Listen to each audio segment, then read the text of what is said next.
Alright, so in the last video you learnt that a damped function is a periodic function that gets smaller and smaller over time. But we really want to know what's the equation of a damped function, like how can we model that? So thinking first about our original periodic function, because obviously it's going to come from that somehow, we've got f of x here equals a. This is a cosine curve here. Everything I do now will work for cosine and sine, obviously. Just changes where it starts from. A cosine bx. And you should remember that A refers to the amplitude of our function. So if in this case, for this particular example, if f of x equals, 5 cos something x, then the 5 refers to 5, negative 5. The amplitude is the distance from the middle to the end, the middle to the end. So that's what our A represents. Now the B here, I'm going to say the B controls the period, because you should remember that period equals 2 pi over b.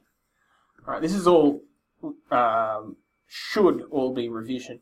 So if period equals 2 pi over b, if b was, say, pi,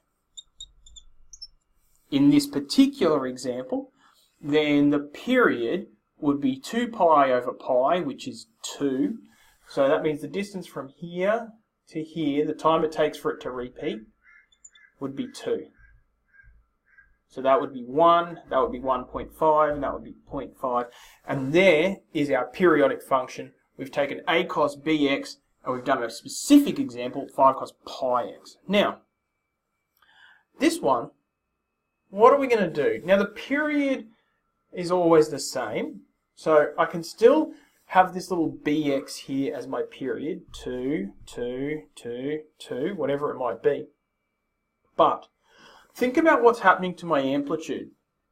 My amplitude here can start at something, whatever it might be, but then the amplitude gets smaller and smaller and smaller and smaller and smaller.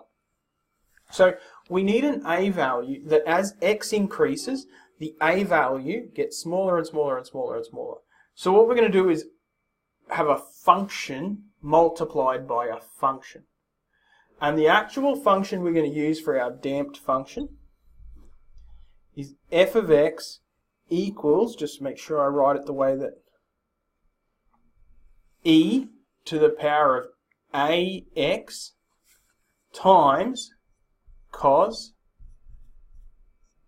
bx. Alright, now our a value is going to be negative. We're going to muck around with that a little bit. But all you need to know is that our a value is going to change over time.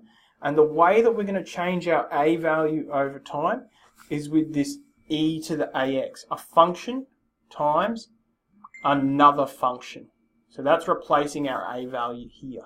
By creating that function, we'll create a dynamic a value. An a value that can change as we move further through our function. There's the basics. Now we're going to look at how all of those work when we change them.